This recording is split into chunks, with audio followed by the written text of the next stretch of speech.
shadows in the dark, they will lead the way to the hidden pathways of the heart. In that secret place, that is where I find my start. Welcome to the Shadow and the Light podcast with internationally renowned meditation teacher, davidji. And heart healer and psychotherapist, Elizabeth Winkler, as we guide you through our unique fusion of ancient wisdom and modern psychology. Get ready to awaken your true essence, heal your wounds, and transform your shadow into It's here to remove our fears and to bring new light. The light is light that will go to the deep to take us to new heights. The shadow and the light. Hi, davidji. Oh, hello there, Elizabeth. Welcome to the Shadow and the Light podcast. My name is davidji, and I'm here, of course, with the transformational alchemist, Elizabeth Winkler. I woke up this morning and I could see Pema Chodron, the first American Buddhist nun, just whispering to me. She often does, certainly during my meditation. But there's a quote of hers, and it just came to me. The truth you believe and cling to makes you unavailable to hear anything new. And that just started with the trajectory of my day. What belief am I clinging to? What belief am I holding on to so dearly, which is preventing me from actually seeing the truth or the light or something deeper? So, Elizabeth, I know that you have explored this with so many of your clients over the years and really can bring so much illumination to this. What's your take on this? Well, the funny thing is, what you come to realize is that beliefs are just a bunch of thoughts that you keep on thinking, right? And they're not true. So when we're working on spirituality or evolution or enlightenment, whatever you want to call it, we're connecting to truth, not beliefs. And we bump into our beliefs through that process. And the beliefs are blocking us from actually accessing the abundance of truth beneath all of that. I love this topic. It's something I talk about a lot. When I'm on a Zoom with someone, I'll hold up a pen and I'll say, do you believe this is a pen? Or do you know it's a pen? You know it's a pen. It's a pen, right? Do you believe this is a room we're in? Or you know it's a room? You know something is true. You know it. It is. And we're doing that all the time and just not even thinking about it, right? But we hold on, as you said, what Pema said, that we hold on to our beliefs as if they are truth. And that's fine. People can do that, but it blocks you from your abundance. So one way to work with this, I often tell this story about myself. Because when we meditate, we clear the space within. But meditation isn't always enough, right? We need to do inquiry. And so with beliefs, I really believe that inquiry is the key that helps. If you think of these things like knotted up threads, we have all these thoughts that we keep thinking these are threads, and then they knot up within us and they create these beliefs of who I am or what I believe. And it creates a lot of conflict and challenge in our lives. But in order for us to untie these knots, we need to inquire at times. So here's my personal story. Many, many years ago, I was outside on my lunch break from work. I was on the phone with my sister, and I used to have this story. It's a story about myself, which was a belief that I was very ungrounded. And it was true. I wasn't a very grounded person until I started meditating regularly. But that really kind of disappeared when I started meditating regularly. And I was sometimes, when you're talking to someone, you hear yourself say something, you're like, where did that come from, right? So I'm on the phone with my sister, and I said to her, oh, I'm so excited to see my meditation teacher later today. I'm just so not grounded. And it just came out of my mouth. It was so bizarre because I hadn't said that in so long. And I kind of stood back from myself and I asked myself the question, this is one of the teachings of today, is that true? Is that true? And I connected to myself and I totally felt grounded. And I'm like, it's not true. And it was as if this belief that had been true and lived in me for so many years had released maybe from my meditation practice, from my experience, but there was this tiny little piece of the thread left and it came out in that conversation. And by asking, is it true? I was able to release it. That first moment of inquiry occurred because those words left your lips. Those words left your lips, and then suddenly it was out into the ether, and that's where you had the opportunity to go, oh, it's when we say anything and it doesn't instantly resonate with our heart. Right. It was an inauthentic expression. It was robotic. It was this loop that we all have. We have these loops that live in us, that are stored in us. And when we question it, and this is such a powerful practice, I really want to encourage people to start to practice this questioning of, is that true? Is that true? And then all you do is connect to your body. You will naturally. Is it true? And it has to be totally true, like 100% true for it to be true. Not sometimes, maybe. Is it true? And you'll connect in. And I was like, it's not true. I totally feel grounded. And it never, ever came out again. It was like that was the final piece of the thread that released out of me and it created more space. So beliefs need to be inquired. You need to inquire into them. You need to play with this question of, is it true? To really connect with your truth, not your beliefs. So that's one of the ways that I work with it. It's a powerful practice. I'll be working with someone who's a high achiever and they'll be putting themselves down or saying it's not enough. They're really good at what they do. And they'll say like, oh, this isn't going to be good enough. They'll say some kind of not enough belief system. And I'll stop them and I'll say, is that true? Like, I'm not going to perform well or whatever it is. And I'll say, ask yourself if that's true. And almost every single time, they immediately, there's actually no hesitation. And they say, no, it's not true. We know that these things aren't true, that we're telling. It's like an old thing that we were programmed as children about our not enoughness. And it creates this self-content that the ways that we put ourselves down, judge ourselves, or say that we're not enough. And it's like this coal in the fire that's burning this engine of the ego. And if we can allow ourselves to actually inquire and be like, well, is that true? I mean, it might have been true maybe at one point. I don't know. But is that true now? And there's all of these people that are still running off that. And I just want to encourage people to start to question, is it true? And be more free. Yeah, well, this goes back at least to the teachings of Patanjali in the Yoga Sutras written around 2,000 years ago, somewhere between 300 BC and 300 AD, somewhere in that window of time, they believed, is when Patanjali wrote the Yoga Sutras. And he talks about this concept that we are pure unbounded consciousness. That's who we are. We're pure unbounded consciousness. And that when we're in the zone, or that at various times in our life and in our day or in our week, we're so authentic and we're so aligned that we are truly abiding in our true nature. And that's so encouraging. But Patanjali is a realist as well. And he says other times there are these modifications of the mind.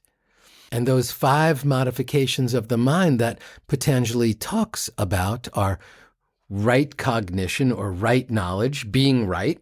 When we're in our rightness, we are in fact not abiding in our true nature. Wrong cognition, when we think we're right, but we're wrong, we're definitely not abiding in our true nature when we're delusional or misapprehending things. He uses the word memory. I like to say the past. When we're in the past, when we're in memory, we are certainly not abiding in our true nature, fully aligned. That's our victimhood, can be. Well, it's also beautiful memories, but we're not present. When he says the word imagination, I prefer the future. When we're spending time in the future, we're also not abiding in our true nature. And then his fifth category is sleep, which of course includes dreams. But he drills down a little bit into this right cognition or right knowledge and sort of like breaks it apart. And one of these is direct perception. So is this right? Because I saw it happen. I witnessed this. I saw it happen. I am convinced. And yet we know that in virtually every police matter, whoever the witnesses are, they're often wrong. They insist it was a man in a green coat driving a red car, and it turns out, oh no, it was a man in a red coat driving a green car. And then forget it. You're never even going to find that person. So often witness testimony is actually not correct, but direct perception is probably the closest we could ever come to like knowing something to be true. I was there to witness it. But we've all seen a UFO, and it's like, oh, I guess it wasn't a UFO. It was a drone, and it was just moving in the darkness, or it was a shooting star, or something along those lines. He also refers just to the concept of inference, which is like, well, I'm not really witnessing it, but it could be implied from this moment that it's true.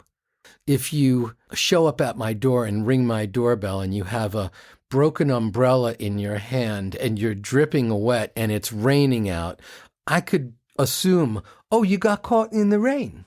That would be my truth, my belief in that moment.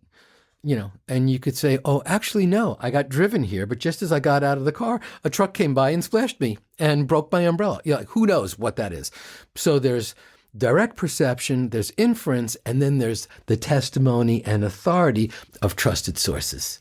So I don't really know it to be true, but somebody who I trust told me it's true.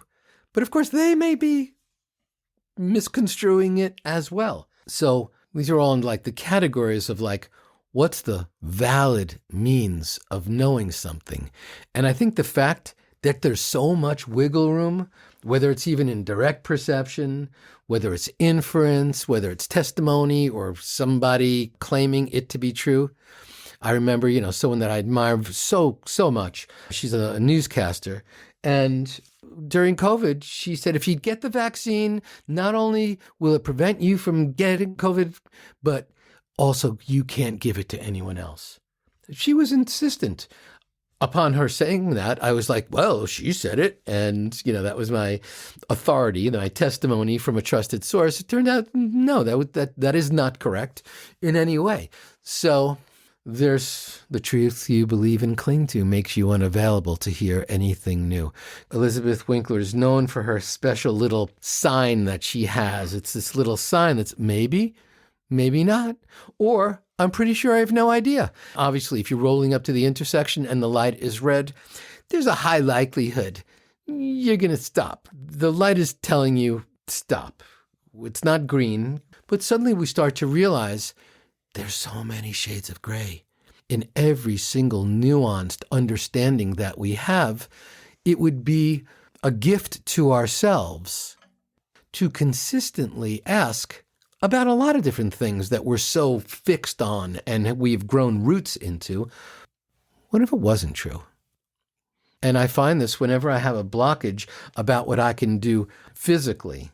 Sometimes I'm elevated enough to do that mentally, but when suddenly I get the message, oh, you can't pull that off. That tree's a little too high for you to climb, or that extra half a mile on your hike is probably a little too much, or whatever. That's when I'll ask myself, well, what is this based on? What if that wasn't true?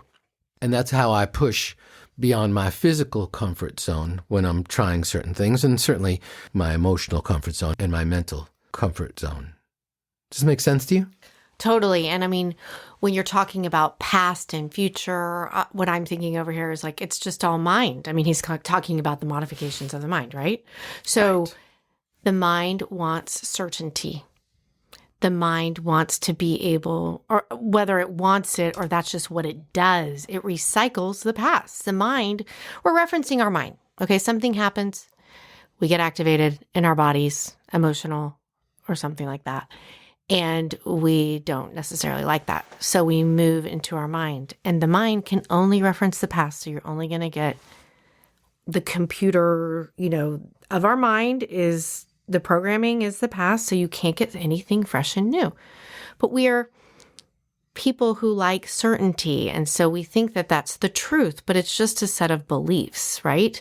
So the other option is to get out of the mind, and in order to get out of the mind, you can use a mantra. Davidji just said one, maybe, maybe not. You have the thought, oh, I can't do that extra mile. Maybe, maybe not. Use that mantra for judgment, drop back into the present moment and see what happens. It's uncertain. The present moment is uncertain, but it's also a new path. And this is something that I remember. I think this is a natural progression as we work on ourselves, as we do more meditation, mindfulness, inquiry, whatever your spiritual practices may be, that open you up, that help you heal your heart and become more available to the present moment. When I was going through that, I remember I called what I was experiencing living in the question mark. That's what I felt like. I felt like I was living in a question mark, which, by the way, was not very comfortable. It's like, I don't know. I don't know who there's this whole don't know mind, which is beginner's mind. We've talked about it before, where you're open, you're available, but it's also, that sounds great. Like when I'm looking at the sunset or I'm looking at the moon, like I'm open, I'm curious, or I'm in a new place. That's an open and available space. But it also it can feel uncomfortable. Well, it starts to happen to you as you lose your beliefs, which is, I think, why people cling to them so much, because their beliefs are about them. You start to question, well, who am I? Who am I? Which is one of the deepest spiritual questions, by the way. Who am I? And you know what? Even in this moment, we're discovering who we are, because if we really just let it all go and allow ourselves to be present, then we get to discover who we are, as we are, by the way, all rivers flowing through the river of life. And you can't step in any river twice, because it's always moving and shifting and changing. And so when we are really embracing this letting go so we can flow, and living in that question mark and trusting the river of life, trusting the river of you, trusting the river of this existence, then we get to discover really amazing new things. And that's when these manifestations happen, and synchronicity, and you start to really see all of this, the symphony of life singing to you in a lot of ways. Going back to living in the question mark, what I say to my clients, because fortunately, I've had guides who've walked the path before me, and I think that that's part of our intention of this podcast, to talk about these things so people, in a sense, have something to hear in case you're experiencing this. If you're feeling like there's no ground beneath you, the mind or ego creates a sense of certainty. These beliefs create a sense of solid ground, although it's not real. You have to keep thinking it and believing it in order for it to be real. And then just as Davidji says, it changes. With the COVID example, sometimes, someone has a particular political party and then they change to another one. That's just how beliefs work. They change. So when we live in the question mark and we live in this uncertain space, it feels like there's no ground beneath you. And what I tell people is, trust that. That actually means you're in the power of presence. That actually means you're there. Keep going. It's okay. It's okay. Trust that. Trust that uncertain space. And you might feel like you're going to fall down and you can't, it's like, okay, what's going on here? But the more you do it, the more you trust it, and it becomes more natural. Right. And this goes back to this concept that you and I have discussed so often and can't do it enough. It's the concept of impermanence. We think because something might have been true in a particular moment, now it's true forever. And so we etch it inside of ourselves, and then we walk through the world knowing this fact. Typically when two of our perceptions do not contradict each other, we consider that proof. I see it and it's there and I knew it in my head, proof. We walk around with all these permanent proofs. And yes, some of these are knowledge of experience and living and are helpful to us. But just because we are sensory beings that interpret all this stuff doesn't mean that it's always correct. If we can acknowledge this concept of impermanence exists in every single moment, with every aspect of our lives, this podcast episode, unfortunately, will end up ending. There's an arc to everything. And there's also some things that we know to be true just because we got used to them. And that's why our heart is so powerfully broken when they change or shift or are, quote, taken from us. So something I use a lot with couples around this is, okay, so you and I are sitting across from each other, across a table, and there's a number 6 in front of me. And I'm like, davidji, it's a 6. And you're like, it's a 9. And I'm like, it's a 6. And you're like, it's a 9. And I'm like, it's a 6. And we can continue to argue what we're seeing, right? And both of us, by the way, are correct. We're both right from our perspective. No, I'm right. No, I'm right. Right. So we can continue to divide and create this division and this abyss between us. Or I can say, help me see your 9. I don't see it. Help me see your 9. So if you're feeling like you're in a place where you're arguing with your partner or someone in your life like that, I have a tool for you, and that is this. Help me understand. Help me understand. When we are locked in our justification, our Jedi, we are Jediing, help me understand 9. Help me understand how you have a 9. And so here I am, just so you know, I just wrote it down. I just wrote a 9. Elizabeth thinks it's a 6, but I wrote down a 9 on a piece of paper and I put it between us right now. And so I'm staring at the 9. She is looking at the 6. Right. And so it's about tell me, how can I help you see my 9?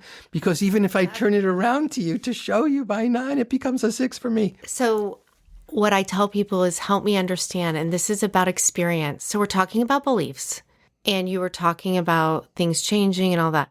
So beliefs may not be real, okay? But your experience is real.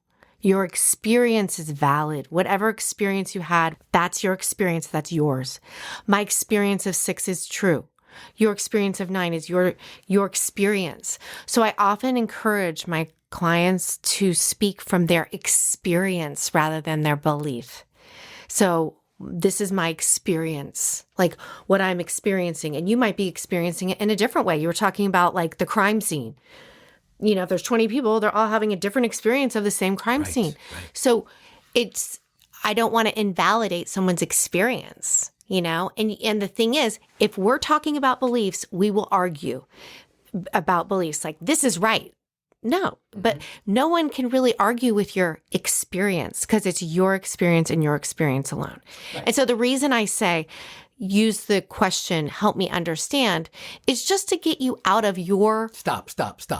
Because this is classic E. Winkler. This is classic Elizabeth Winkler stuff where, she takes it so casually, because, she's been flowing it for decades. But say that slowly because, again, this comes down to the languaging. How can I get you to understand my experience? It starts with how I present the fact that I think I'm having a different experience from you, but I want to honor yours. So what's the languaging? Help me understand. So in this example, I'm seeing a 6, you're seeing 9. We can keep arguing, or I can say, help me understand your 9. Like, help me understand that. Help me understand your experience. Right. And so I think the word experience is a really powerful one to use. Speak from that place instead of I believe. I really personally try to avoid that. Oh, I like that. Yeah, instead of I believe this, my experience of this is Yeah. And that's true. And guess what? That's embodied. Right. A belief is mind. And we're working at the level of the mind, which is not where we want to be. My experience is embodied and real in this moment. Yes, and we can work with the energy. Mm-hmm. Sorry. No, don't apologize. I'm so excited. I can't tell you, no, that's not your experience. Exactly. That's my point. I can tell you, that's a flawed belief. Exactly. That's my point. People argue with beliefs, but they don't argue with experience. Right. So I do this a lot with, couples. Right. But it's a really powerful tool. We see this probably and have seen it for the longest period of time in the car companies that have created dual climate controls for the passenger and for the driver. This is like a really interesting thing. Two people get into the car. One of them, is hot-blooded or hotter, and they want to put on the air conditioning. And the other one is a shivering chihuahua. We would call them a pitta and a vata, occupying the same space. Cold hands, cold feet, cold tush. And suddenly we realize, they'll put on their seat heater and the heat flow to them. So whatever car company came up with the dual climate control, not every car has this, obviously, right now. Maybe they had a lot of arguments with their partner. Right. Whoever the engineer was working on that. Probably came from a shadow experience. Right. Whoever had like one of those conflicts and then came into work the next day and said, I'm an engineer. I need to. We must create something to solve this issue. Right. I've been fighting with my partner for like the last 5 years every time we get in the car. And so that's like a classic understanding, because that way, two people can come in, have a same exact temperature. It's exactly, 68 degrees in the car. One person is cold from it. One person feels hot from it.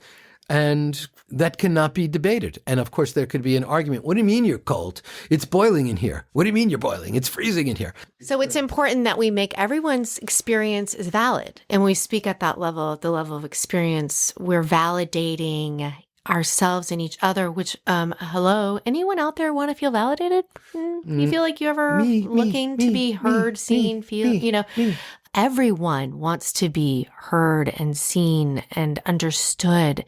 And when we speak from this place of experience, we have a much better way of feeling that and experiencing that. I want to just keep this going a little bit longer because, there's a phrase that's used in our daily life and has been for, maybe it's a 20-year-old phrase. My truth is. As opposed to the truth, probably only one truth, but there's 8 billion people on the planet, 8 billion interpretations of that truth. So when someone says, my truth is, sometimes I feel that it's so authentic and so perfect for someone. Really what they're saying is my experience is. Yeah. But that can get weaponized because when someone says my truth is, for you to question or ask a deeper question of it or explore it even further can be perceived as an attack on that person's truth, not beliefs. Because they could say, I think it's raining out. And you could say, well, no, it's actually not. But when it's like, well, my truth is, well, that can't be questioned. Yeah, I think experience is a more powerful. That's great. If we could all shift that. I know it's cooler, it's more hipster to say my truth is, but the reality is there's only one truth.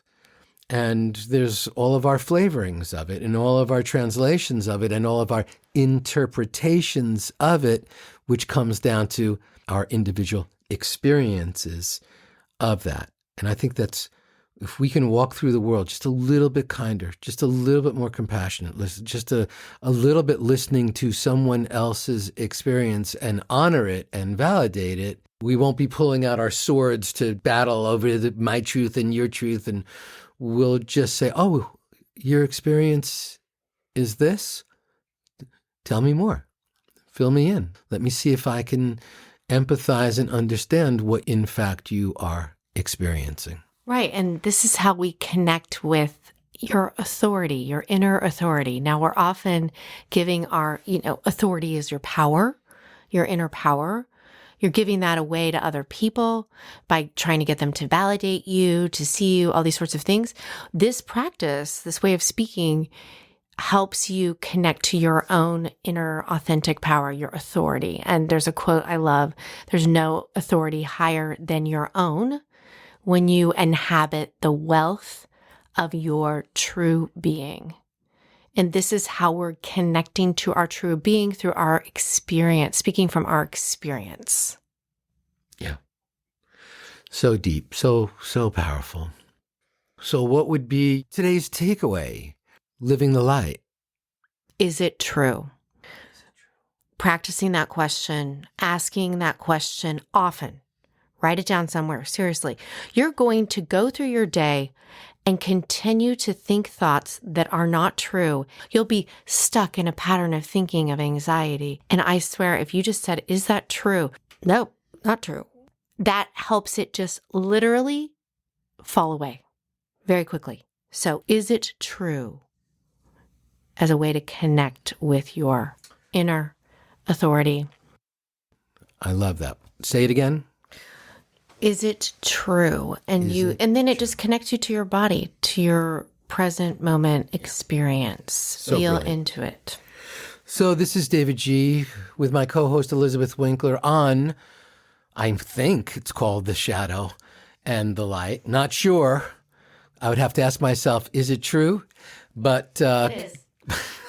but since we're connected to so many of you around the world, we know it to be true. We are in over 1,000 cities at this point. We are in over 100 countries at this point, and that is just like one of the most beautiful, magnificent experiences. We never had any idea. Elizabeth and I were just talking about the Shadow and the Light podcast. Why do we do it? Because we wanted to have fun with you, and we wanted to add value to this realm of conversation. And so hopefully you're still finding value in each episode. Remember to share with your friends on wherever you listen to podcasts, whether that's Spotify or Apple Podcasts or YouTube. In the meantime, just keep asking yourself, is it true?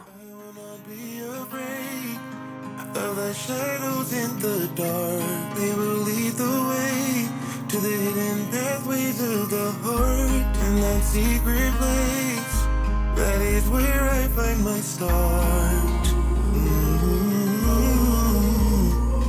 The light, it is here to remove all my fears and to bring new sight.